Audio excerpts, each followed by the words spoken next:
Assalamualaikum warahmatullahi wabarakatuh. Di sini, saya akan mempresentasikan tentang implementasi Google Classroom dalam meningkatkan pembelajaran fisika di SMA atau di MA. Sebelum itu, perkenalkan nama saya Aulia Sri Agustin dengan NIM akhir 2024. Nah, di sini topik yang akan saya bahas yaitu yang pertama, pengertian Google Classroom, fitur-fitur Google Classroom, keuntungan Google Classroom, kelemahan Google Classroom, yang kelima, studi kasus contoh implementasi Google Classroom. Sebelum itu, saya akan menjelaskan tentang pengertian Google Classroom. Apa sih Google Classroom itu? Google Classroom merupakan Learning Management System atau yang disingkat dengan LMS yang ditawarkan oleh Google untuk guru. Aplikasi ini dapat menyediakan lokasi sentral untuk para pendidik dapat berkomunikasi dengan siswa, berdiskusi, ataupun buat tugas.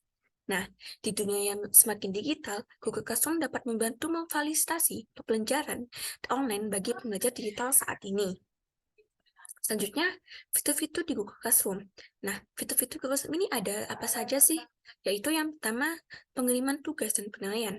Nah, di sini para guru dapat memberikan tugas secara online dan para siswa juga dapat mengumpulkan tugas tersebut secara digital. Nah, sehingga guru pun dapat memberikan umpan balik kepada para siswa. Yang kedua, mengunggah materi pembelajaran. Nah, di sini para guru dapat mengunggah materi pelajaran dalam bentuk dokumen, video, ataupun presentasi. Nah, sehingga para siswa juga dapat mengakses materi pembelajaran tersebut di mana saja dan kapan saja. Yang ketiga, diskusi dan kolaborasi. Nah, di sini di Google Classroom ini dapat membuat para siswa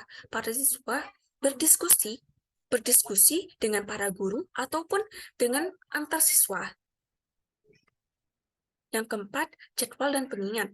Nah, di sini para guru dapat memberikan tugas yang dimana terdapat jadwal maupun pengingatnya kapan tugas tersebut dikumpulkan, sehingga para siswa tidak perlu khawatir tentang kapan tugas tersebut dikumpulkan. Yang kelima, laporan dan analisis. Nah, di sini Google Classroom ini dapat membuat laporan atau analisis tentang kinerja para siswa pada saat dilakukan pembelajaran, apakah mengalami peningkatan ataupun sebaliknya. Kemudian, apa sih keuntungan menggunakan Google Classroom itu? Yaitu yang pertama, meningkatkan interaksi antara guru dengan siswa. Nah, dengan adanya Google Classroom ini, guru dapat memberikan tugas, menilai pekerjaan siswa, dan memberikan umpan balik dengan mudah. Nah, sehingga di situ juga siswa dapat mengajukan pertanyaan atau meminta bantuan dari guru.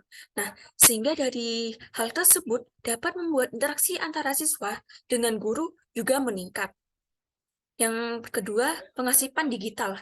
Nah, Google Classroom ini dapat menyimpan tugas dan pekerjaan siswa dalam bentuk digital, sehingga dapat memudahkan para guru ataupun siswa untuk mengasipkan dan mengelola pekerjaan mereka.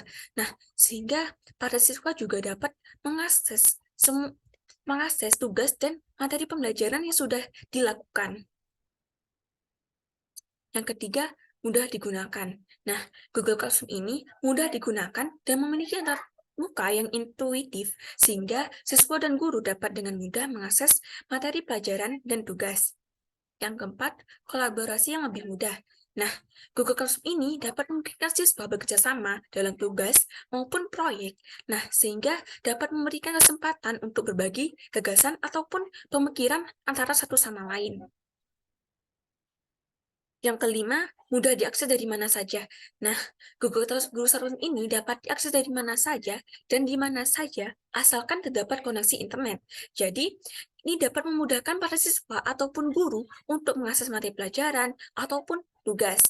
Bahkan saat mereka di luar rumah, juga mereka dapat mengakses materi pelajaran tersebut. Yang terakhir, penghematan waktu. Google Classroom dapat membantu guru menghemat waktu dengan cara mengatur tugas ataupun mengumpulkan pekerjaan siswa dan memberikan umpan balik secara otomatis. Kemudian, dengan adanya keuntungan, pasti terdapat kerugian. Apa sih kerugian Google Classroom ini dalam pembelajaran fisika? Nah, yang pertama, keterbatasan fitur. Nah, meskipun Google Classroom ini dapat memberikan banyak fitur, tetapi terdapat fitur yang tidak kita kita ketahui, yaitu misalnya membuat grafik ataupun video animasi yang lebih kompleks. Yang kedua, masalah akses internet. Nah, seperti yang kita ketahui bahwa di Indonesia pembangunan masih belum merata. Nah, bagaimana sehingga orang yang tinggal di dalam pedalaman, mereka mempunyai masalah dengan akses internet, sehingga Google Classroom ini tidak efektif untuk bagi yang tinggal di pedalaman yang terdapat masalah akses internet. Nah, yang ketiga, keterbatasan pembelajaran fisika pada saat praktikum. Nah, seperti yang kita tahu bahwa dalam pembelajaran fisika terdapat kegiatan praktikum. Nah, jika menggunakan Google Classroom secara terus-menerus, nah, kegiatan praktikum ini tidak akan memberikan pengalaman bagi para siswa bagaimana praktikum secara langsung. Nah, praktikum secara langsung dengan praktikum secara online itu sangat berbeda. Oleh karena itu, dengan adanya Google Classroom ini dapat dapat mengurangi pengalaman siswa dalam praktikum secara langsung. Kemudian terakhir, potensi adanya kecurangan akademik. Nah, seperti yang kita tahu bahwa Google Classroom ini kan dilaksanakan secara online. Nah, peserta didik juga dapat juga terjadinya potensi adanya kecurangan akademik. Seperti yang kita tahu, misalnya para siswa mencontoh tugas dari internet tanpa dipelajarin ataupun mencontoh dengan kelompok lain. Kemudian ada pun studi kasus dari hasil implementasi Google Classroom. Nah, berdasarkan Google Jurnal yang di samping, ini contoh implementasi Google Classroom pada SMA Negeri 14 Makassar pada kelas 11 MIPA 1. Nah, di situ menunjukkan bahwa Google Classroom ini sangat efektif di SMA Negeri 14 Makassar. Nah, hal tersebut ditunjukkan pada peneliti menulis bahwa nilai nilai nilai para siswa kelas 11 MIPA 1 mengalami peningkatan. Nah, oleh karena itu di SMA Negeri 14 ini implementasi Google Classroom itu sangat efektif. Sebaliknya, pada SMA Negeri Pangkalan Bun pada kelas 11 MIPA 1 sampai 3 itu kurang efektif karena terdapat beberapa faktor. Nah, baik dari faktor internal maupun eksternal. Nah, dari hal tersebut contohnya yaitu pertama dari siswa.